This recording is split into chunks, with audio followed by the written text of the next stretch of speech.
É grande o número de pessoas insatisfeitas no trabalho. Apesar disso, o medo da mudança é para muitas delas paralisante, um sentimento que impede a iniciativa de busca por novas oportunidades e novas carreiras. Para entender por que isso acontece e conhecer dicas para superar o problema, vamos ouvir a especialista em programação neurolinguística, Shana Vasco. Boa tarde, Shana. Boa tarde, Emerson. Boa tarde a todos que me ouvem.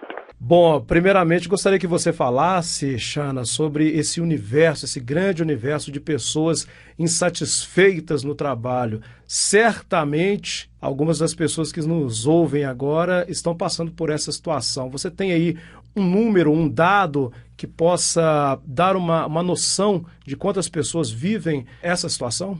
Sim, Emerson. Inclusive, esse dado é alarmante.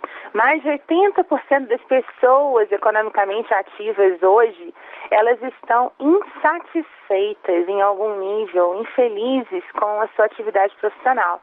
E isso é alguma coisa assustadora, né? Porque pensa, né? A cada 10 pessoas, 8 pelo menos, acordam e pensam assim, putz, eu vou ter que ir lá novamente para aquela jornada. Shana, quais são as principais causas da insatisfação dos profissionais no trabalho? Então, Emerson, eu costumo dizer que pela pesquisa que eu faço empírica com os meus próprios atendimentos, né, nessas quase 2 décadas de trabalho, é que a gente tem o que eu chamo de loucura organizacional. O que é isso? A maior parte das pessoas, elas primeiro definem, lá atrás, na nossa juventude, perguntam pra gente assim, né? O que você quer ser quando crescer? E ali a gente escolhe a nossa profissão e ali a gente também procura uma vaga, uma oportunidade de trabalho. Só que, olha só, primeiro a gente escolhe a nossa carreira e depois a gente escolhe em que cidade que vai morar, se a gente vai casar ou não, se a gente vai ter filho ou não, enfim. Quando, na verdade, a pergunta mais sensata deveria ser inversa, ou mais ou menos do tipo assim, o que faz sentido para você? Que tipo de vida você gostaria de ter? Porque, às vezes, isso mesmo aconteceu comigo, eu entendo que tipo de dor que é essa, porque eu tive uma carreira executiva por mais de 10 anos, e depois que primeiro eu queria trabalhar numa grande empresa. Depois eu descobri que eu teria que trabalhar numa grande cidade, teria que me afastar um pouco da minha família, não teria tempo para família, não teria tempo para amigos, não teria tempo para nada. Quando, na verdade, são coisas importantíssimas para mim. E eu, naquela época, não fiz a pergunta-chave, que tipo de vida eu quero ter? E aí, depois que a gente descobre a vida que a gente quer ter, aí sim a gente deve buscar a carreira, o trabalho, que vai fazer sentido, que vai estar em congruência com essa vida que eu quero ter. Shana, por que pessoas que estão insatisfeitas sentem medo de buscar uma promoção dentro da empresa, de mudar de empresa ou até mesmo de atividade profissional? Sim, o medo, ele é um sentimento natural, inerente ao ser humano.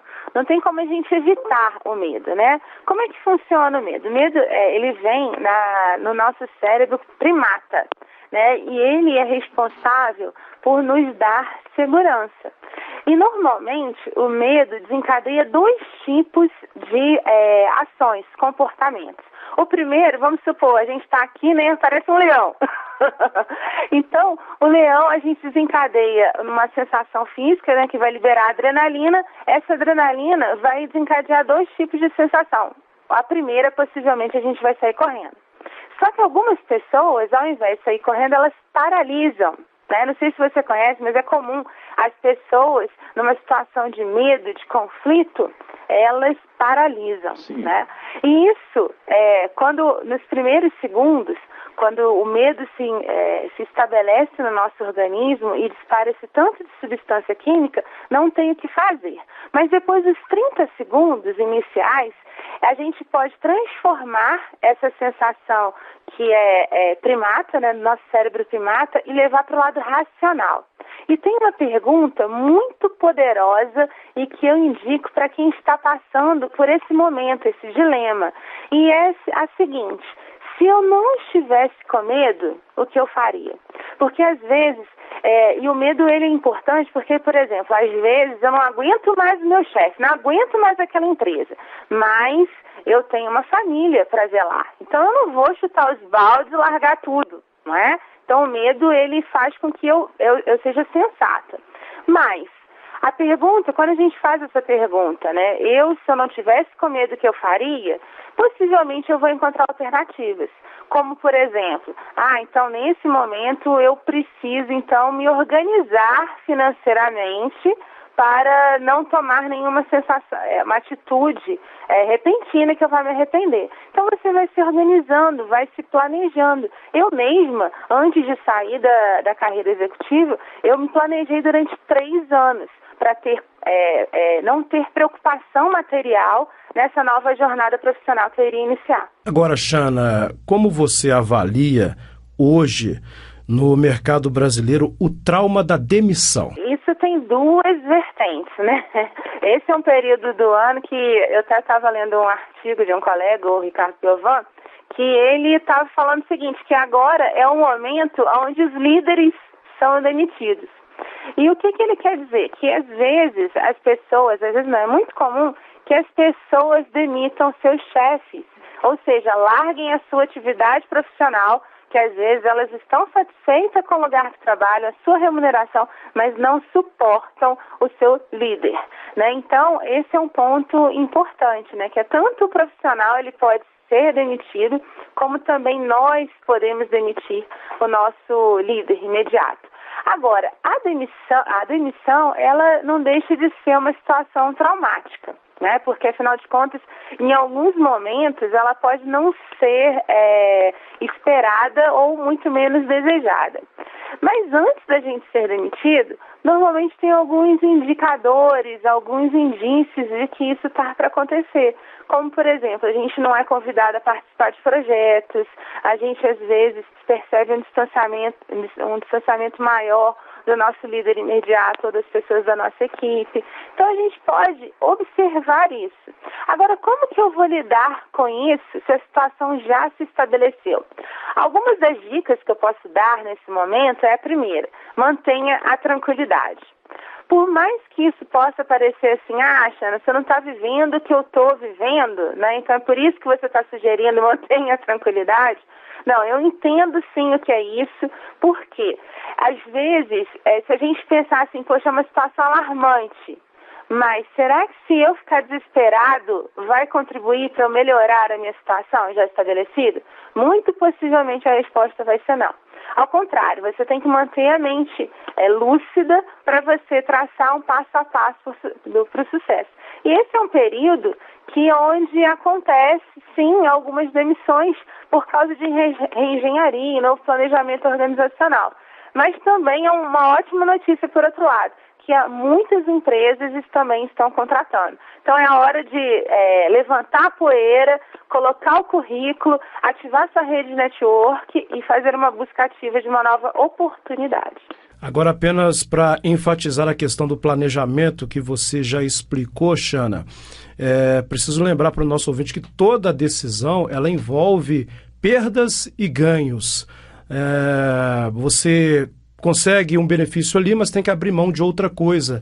E isso é fundamental. Ter isso em mente é fundamental na hora de fazer esse planejamento e tomar a decisão, não é isso? Claro, eu costumo sugerir um exercício que, inclusive, é importante que se coloque no papel. Toda vez que a gente coloca algo no papel, a gente está tirando do nosso cérebro emocional e colocando para o nosso cérebro racional. Então, a gente racionaliza e toma uma decisão mais acertada. E qual o exercício que eu sugiro para os nossos ouvintes?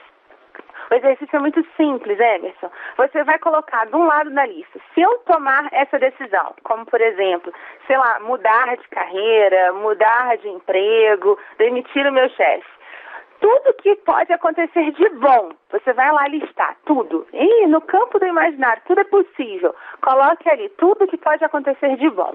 Do outro lado, coloque assim, se tudo der errado, o que é que vai acontecer? Sei lá, vou demorar 1 ano para conseguir emprego, vou ter dificuldades de relacionamento com o meu antigo chefe, vou perder a amizade com os meus colegas atuais, enfim, coloque ali tudo que você ganha se você tomar a decisão e tudo que você perde se você tomar essa decisão. E ali, matematicamente, né, você vai colocar se você acha que aquilo é pouco relevante para cada um dos itens, tá? 2, se aquilo é relevante. 3, se você considera aquilo muito relevante. Aí você vai dar uma nota de 1 a 3 para cada um dos tópicos.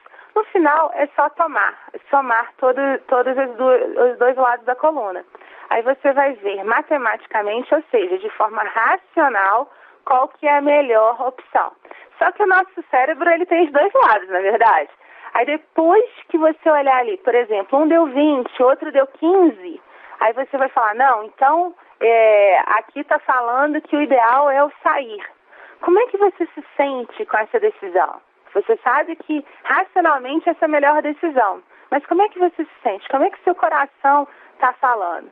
E aí sim você vai ver se aquilo é uma decisão equilibrada ou se você ainda não está preparado para tomar a decisão. Essas foram as dicas da especialista em programação neurolinguística, Chana Vasco, para você, ouvinte da Rádio Inconfidência, que está insatisfeito no trabalho, deixar esse grupo que soma 80%. É um grupo grande.